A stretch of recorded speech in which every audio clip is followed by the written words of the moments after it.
Tá ótimo, obrigado pela apresentação. Boa tarde a todos, é um enorme prazer estar com vocês essa tarde discutindo turismo de saúde, que é um tema que eu gosto tanto e acho tão importante. Fico feliz de ver esse movimento acontecendo aqui no Brasil. Finalmente, né, vendo aí países com um potencial turístico muito menor do que o Brasil e com uma demanda gigante de turismo de saúde, muito bem estruturados e muito bem desenvolvidos. Então a gente tem tudo para também competir nesse mercado, ter um market share bastante interessante, pelos excelentes hospitais que nós temos, e com certeza a certificação é um dos primeiros motivos que faz alguém saber aonde que eu vou, né? E ter um hospital certificado com certeza, em relação à segurança do paciente, é fundamental para essa escolha. Então, sem dúvida, é um trabalho a ser desenvolvido mesmo. E eu queria falar um pouco da importância, né, da hotelaria na recepção. Eu tenho atuado junto à Sociedade de Turismo de Saúde e Bem-Estar em Portugal, onde já nos últimos 7 anos a gente tem trabalhado em Múrcia, em Faro, na Espanha, em Portugal, na Madeira, trabalhando esse tema, onde o turismo de saúde é mais voltado para o cliente europeu, que vem para fazer tratamentos no sul da Europa, e também nos Estados Unidos, no que se refere ao sul dos Estados Unidos, e Equador e Costa Rica, onde tem uma demanda muito forte nesta área. E eu queria falar algumas coisas importantes, né? Primeira coisa é que a hotelaria, em geral, né, tem 4 eixos importantes, que é de receber e acolher, seja num navio, seja numa pousada, num resort, num hospital, num hotel. Receber e acolher é premissa, e isso não pode ser improvisado, né? E quando a gente fala de turismo de saúde, não é tão simples. Esse cliente vem de avião TI, vem de helicóptero TI, ele vem de carro, ele vem do aeroporto, ele vem de um hotel. Como que ele recebe, como o recebemos, como o acolhemos? Internar e hospedar, que em média no Brasil a gente tem um número da ANAP de 5,5 dias, agora o último foi 4,8 dias de média de internação. A média de internação do paciente, dependendo da especialidade, pode chegar em torno aí de 5 dias também. E é algo para a gente pensar, né, como tratar esse cliente nesses dias que ele vai ficar. Normalmente não fala o nosso idioma, tem demandas religiosas, étnicas, culturais diferentes das nossas, e isso é um ponto da gente entender. A alimentação é o 3º eixo, e o 4º é de entreter, e os 4 eixos que fazem com que a hotelaria tenha esse viés aí, esse do papel de acolhimento. Em um hospital, a hotelaria é um meio, não é um fim, diferente da hotelaria convencional, onde ele vai para hospedar. O hospital ele não vai para hospedar, ele é quase uma necessidade de estar ali para a recuperação, mas ele vai por vários outros motivos, entre eles diagnóstico, tratamento, cirurgia, principalmente esse último, no caso do turismo de saúde.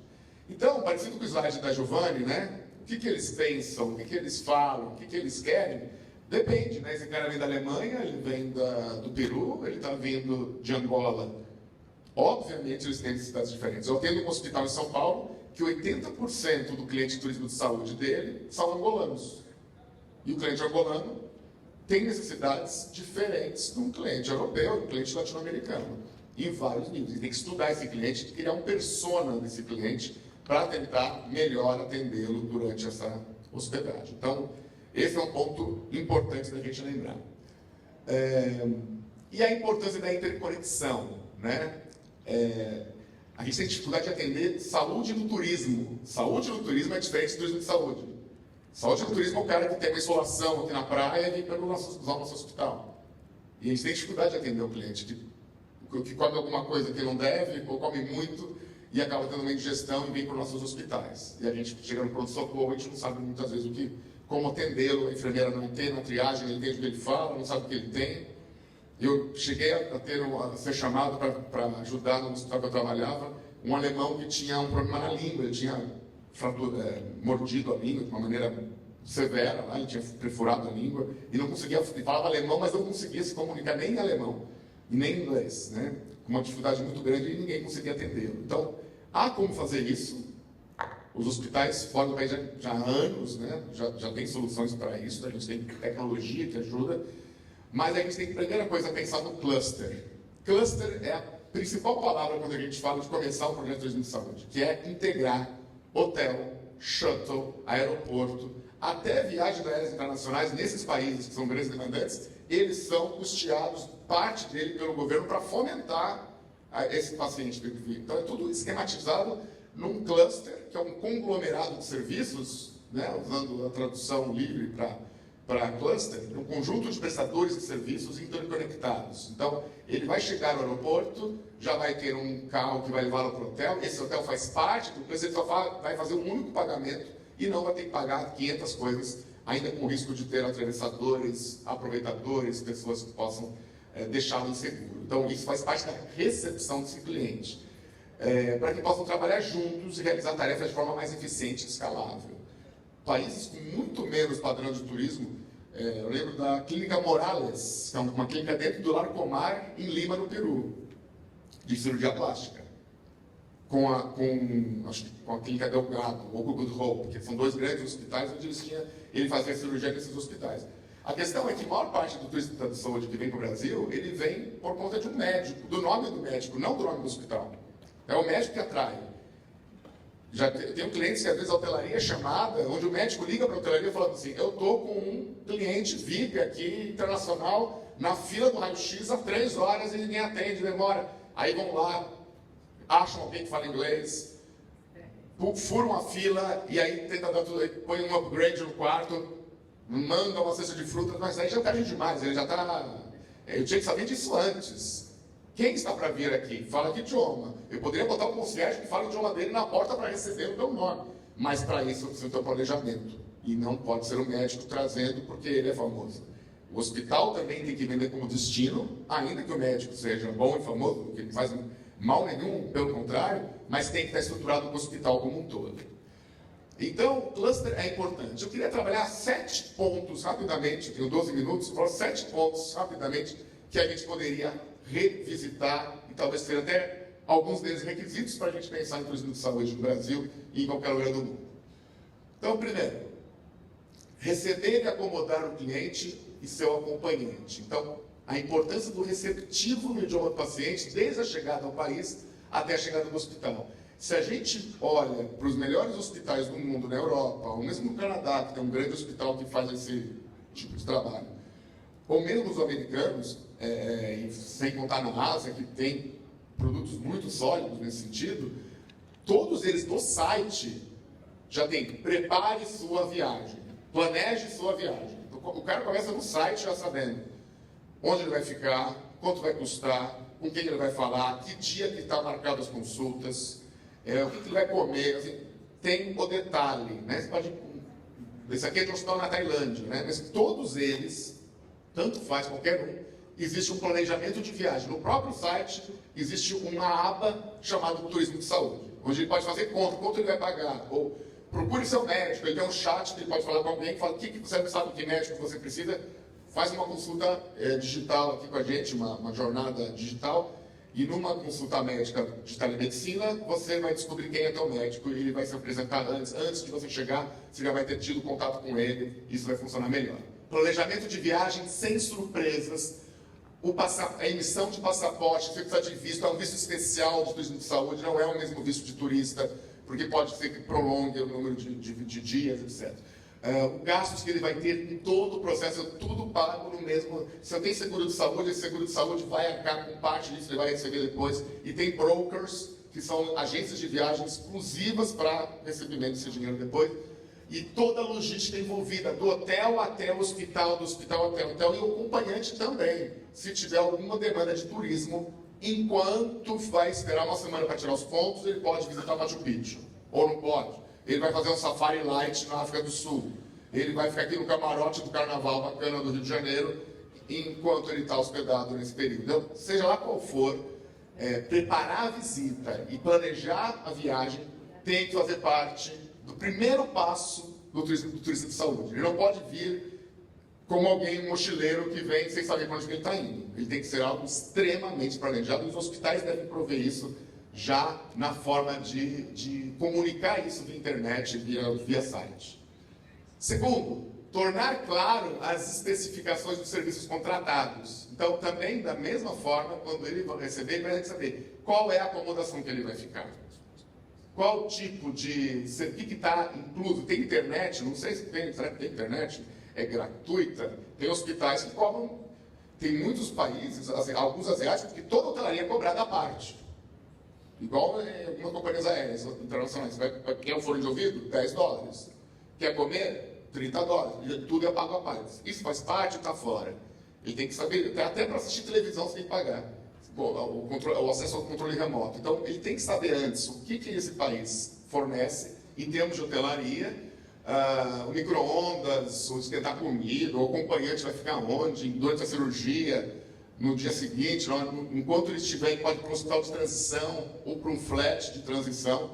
Chega a ter em vários lugares casas de residentes que alugam suas casas ao lado dos hospitais. É muito comum encontrar isso na Ásia, encontrar isso no sul da Espanha, né, em Portugal.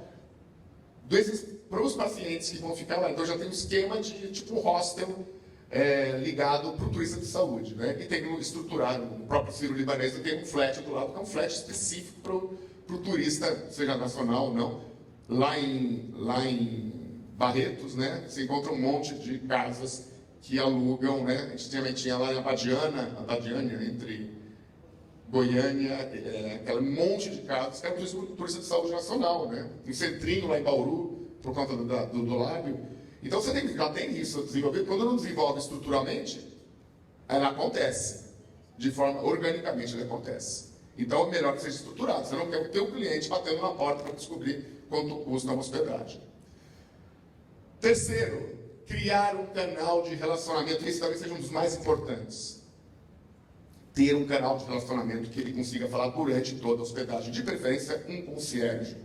O concierge, se o hospital já tiver concierge, você pode destacar concierge no idioma. No Einstein, por exemplo, tem todos os dias tem um cara que fala alemão, tem um cara que fala inglês, tem um cara que fala espanhol, e um que fala dois desses idiomas, em todos os turnos. Então, essa pessoa é o relacionamento dele. Se não for um idioma que ele fale, ele pode ter pessoas à distância, em tablet, no MD Anderson, que é um dos melhores hospitais, está entre os 5 melhores hospitais do mundo, de câncer, que fica em Houston, nos Estados Unidos, no Texas.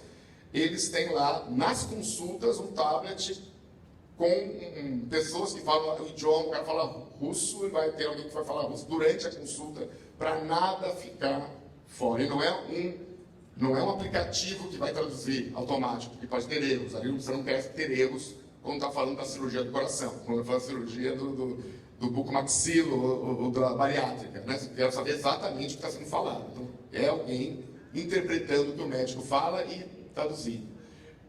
Durante a internação deve haver um canal para que o paciente não se sinta inseguro. Que tal criar uma persona? Pode ser um robô, ainda que parte disso seja feito com um chatbot, como muitos hotéis já fazem.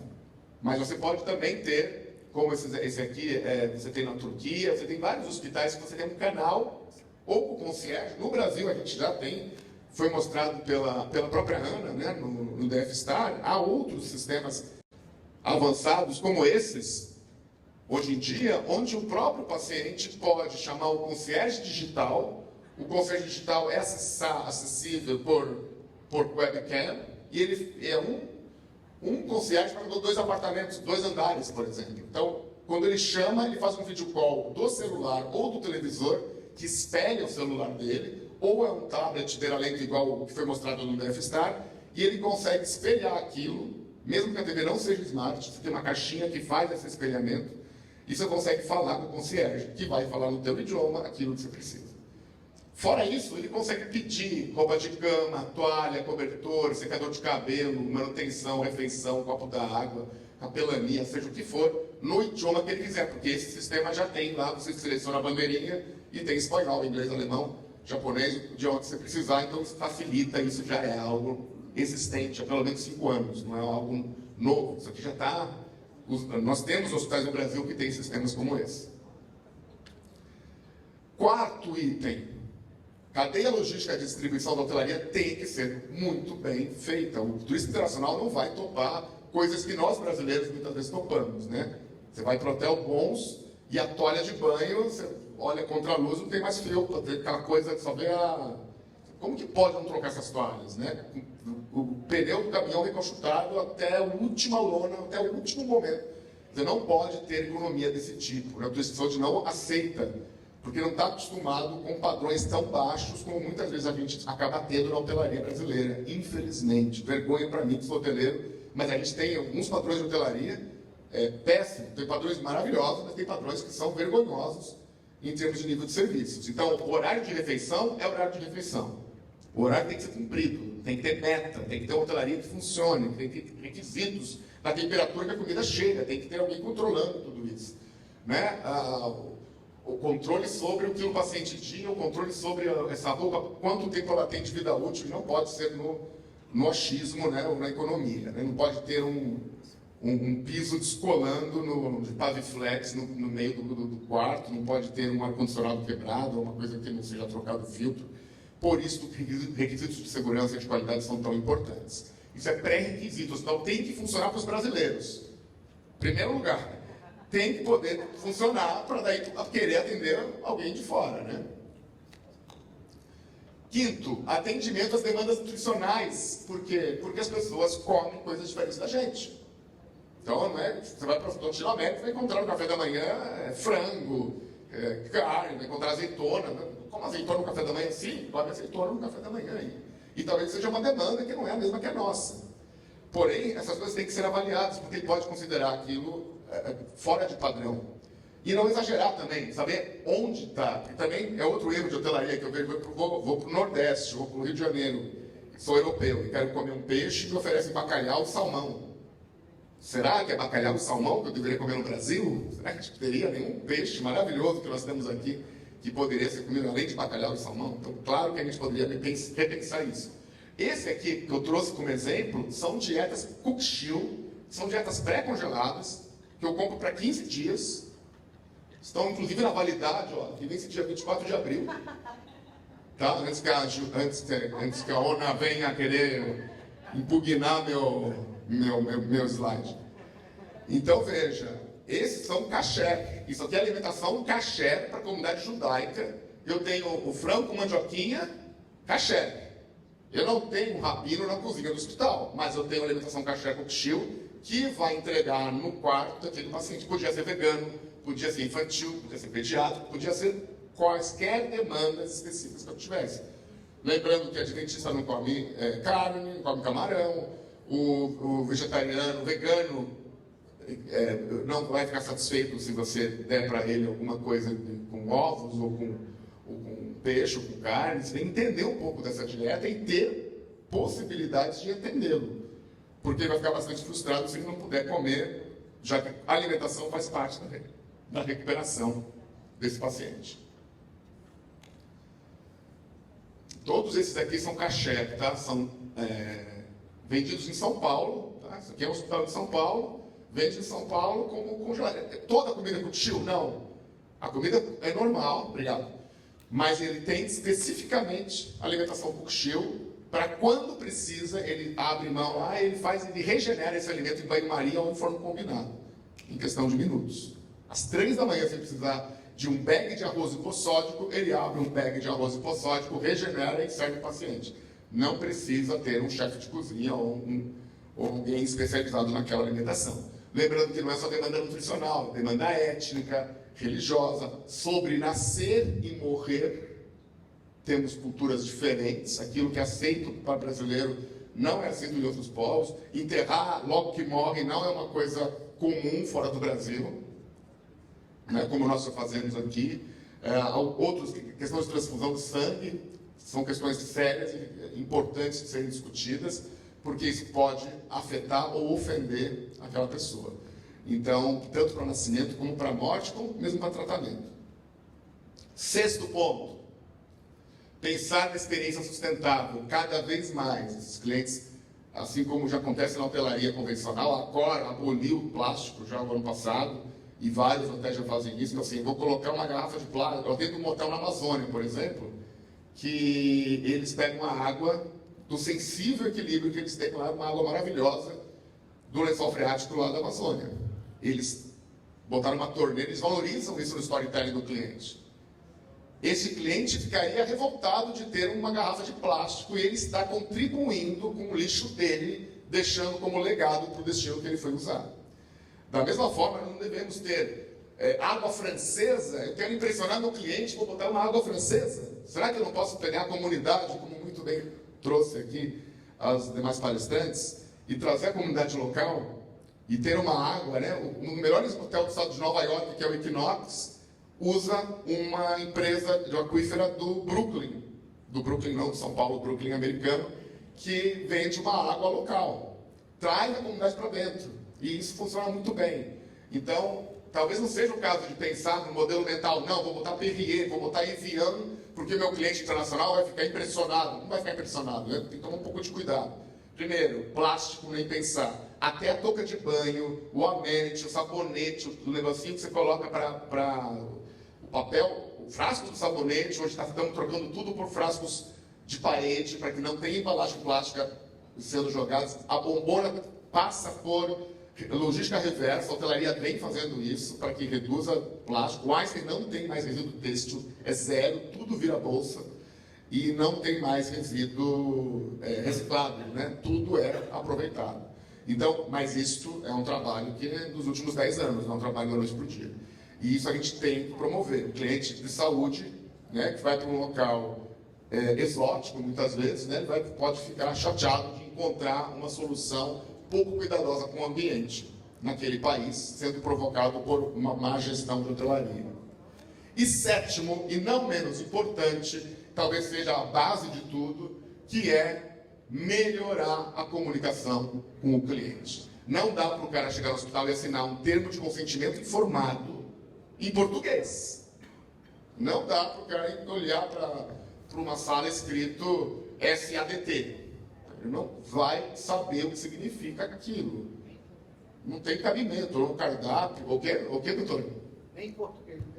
Nem em português ele vai saber o que é SADT. Quem me dirá em inglês, né?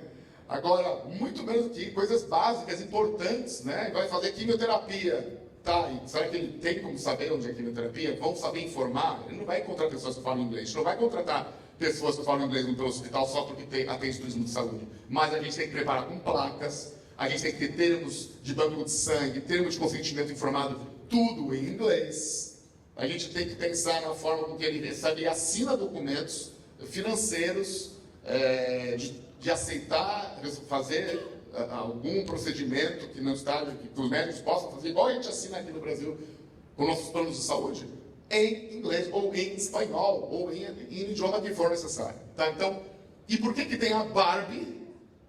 Obrigado. Por que tem a Barbie? A Barbie é em homenagem a uma placa de um restaurante, de um hotel que eu fui esses dias, já que está na semana da Barbie, do lançamento do filme que a Bia Gatti foi a primeira a estar na porta do cinema com seu vestidinho rosa para assistir. Que nós sabemos a BDH tem fotos no arquivo secreto da Ana, tem essa foto. Porque eu fui num restaurante me servir, e não sei se foi em homenagem à Barbie, mas a comida que estava lá era costela suína ao molho barbecue. E aí, pessoal, a gente faz esse tipo de coisa numa boa, a gente traduz de qualquer jeito, e para os caras não tem o menor sentido, né? Chamar a Barbie de serial killer, né? E várias outras coisas. Então a gente tem que ter muito cuidado na forma de traduzir e na forma de comunicar, porque isso também pode colocar tudo a perder, porque se ele não entende o que está sendo feito, ele pode colocar em xeque ou em risco ou aquilo que era importante para que ele entendesse. É isso que eu tinha para falar. Obrigado e até a próxima.